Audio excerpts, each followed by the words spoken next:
Hi guys and gals, and that includes my biggest fan GG Girl Geek. In this video I'm going to show you how to make an Unattend.XML file which you can use to automate the installation of Windows. Now you can use this Unattend.XML file with Easy2Boot, or you can use it in your own setup, or just the Windows setup.exe file, or however you usually deploy Windows. So the first thing you need to do is go to the Easy2Boot website, go to the downloads page, and then to the XML to ETB page. You'll see on the tabs here there'll be a page which is under the downloads tab, and then you'll see there's an XML to ETB. So XML to ETB is the one we want, and if you click on the one of the download links here, you can download the zip file and unzip it to a folder on your desktop. So here's the folder that I've extracted XML to ETB to, but I've added a couple of extra things in here. One thing you'll need is a license.bin file, which is the license file for to enable XML to ETB to run. And you'll see when you run it, you'll see up here, you'll see your name and your email address. If you make a donation of £10 or more, then I'll send you a license file. The other thing I've done is I've put the ISO, installation ISO, in this folder. You don't have to put it in the folder, it can be anywhere you like on your system. I've just put it there for convenience. And also I've extracted from the ISO the Install.wim. Now again, you don't have to do this, I've just put it here so that I can demonstrate to you how to use it. But it's not necessary if you know what's inside your ISO. So if we go to the XML to ETB file, just run the .exe file, and the first thing you need to do is visit the Windows AFG site. So click one of these buttons and it will take you to the Windows AFG file. Now I haven't got a Windows 10 button here, but you can easily navigate to the Windows 10 page of the AFG site. So here's the Windows Answer File Generator site. Just go to Desktop and then select Windows 10 or Windows 8, whichever version of Windows you're going to use. And you can see here I've filled in the fields that we need to complete. For the product key, you can use a generic installation product key, or if you've got your own product key, you can put it in here, but you'll also get a chance to put it in later using XML to ETB, so don't worry if you don't know it at the moment. Fill in all the bits and pieces here, put your name in, etc. Change the country and language, set the options how you want them. Now the partition settings, you can set it to wipe the disk or not. And this answer file actually creates an MBR type partition with MBR type disk, with two partitions in it. The first one is a small 100 megabyte partition, and the second partition will be the C drive, your installation drive, and leave partition order as 2 because that's the one you want to install to. Set your username and the group, etc., and the password you want for that account. UAC, I advise you to disable UAC because it's much easier to install software, etc., after you've done the installation with the UAC off. You can always enable it later. And the customer experience program you can disable to prevent it sending various messages back to Microsoft. As you alter each of those files, it will dynamically alter the text here, which is your XML file that you want to download. You can see exactly what it's set in here. So click on Download File and download the file, and in my case I've put the file into the desktop folder here, and it'll be called AutoUnattend.XML. That's the name that it gives you by default.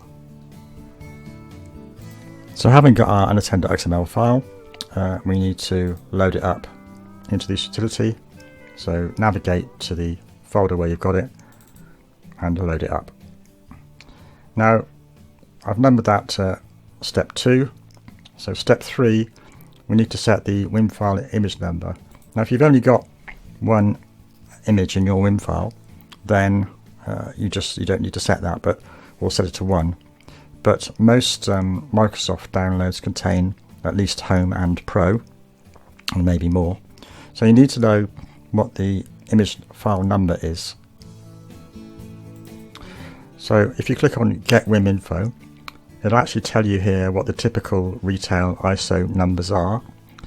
So Windows 10 is the same as Windows 8, so it'll be 1 for Pro or 2 for Home or Core.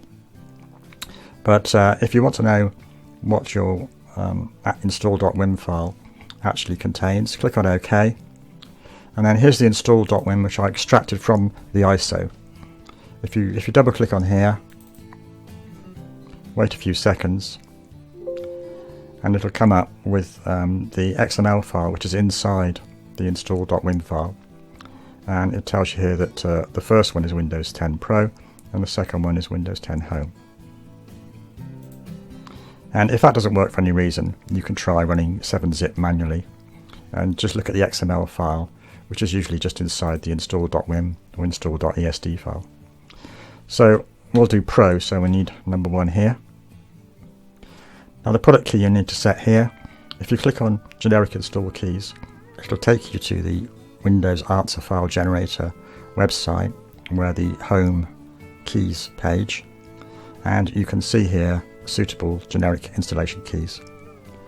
So these are just used to install Windows with, but obviously you can't activate using them.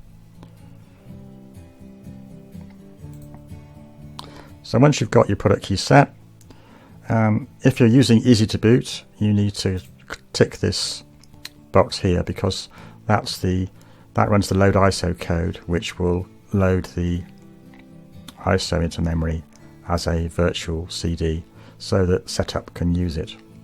If you wanted to prompt you to repair the system, tick there. Most people won't want that. And then you can set these other options up: skip machine UB, no user account, so if you just want to administrator account only, then tick this box, and the computer name that you want it to use, or whether you want it to prompt for a computer name. So if you tick that box, the installation will pause and ask you what computer name you want to set up for the PC. If you want an account, then the account name is determined by the Windows Answer file that you configured earlier.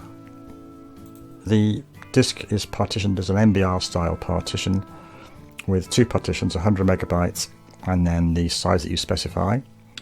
You can override that using this box here. So if you want a single master boot record type partition, so not GPT, you can tick this box, and you can set the size that you want the partition to be and the volume label. Otherwise, you can use disk configuration file.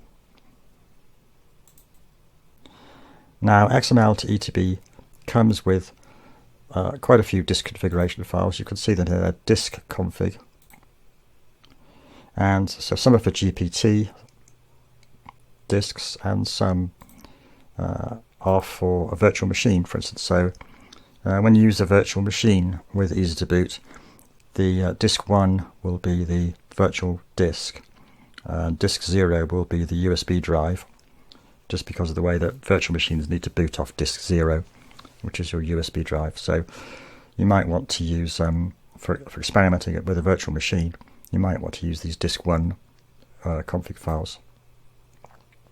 So if you browse to the XML to ETB folder, you can select whichever of these files you want, and that will automatically add that configuration into the XML that we're going to generate. Now, these disk config files are only text files, and you can see here's an example of one, and you can see that you can simply edit these to change them to be whatever you like and whatever disk configuration you like.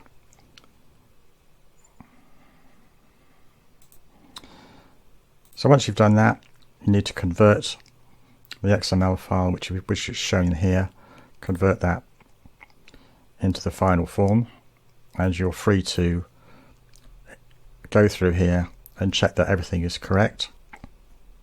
And you can even edit this as well. So if you wanted to actually make a change, you can directly edit the form here. And when you're happy with it, click on Save Text from Results window to a file. Make up a new name for it. And save it. And here's our new file. And you can now use this for a fully unattended installation with Easy2Boot or any other method that you like. So if you need more information, visit the XML to ETB page on the website and click on some of the links here. Also, I should mention, if you use SDI Choco, then you'll need to add in manually an extra section into the XML file. If you go to the Add Payloads files and then Windows,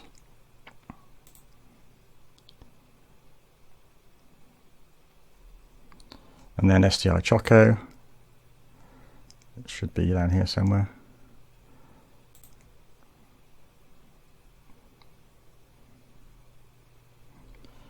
So there will be details on this page about how to add in the extra XML code that you need for SDI Choco. It's just in here. So that's about it. I hope you enjoyed the video, and don't forget to subscribe to my YouTube channel and check out my blog. Thanks very much.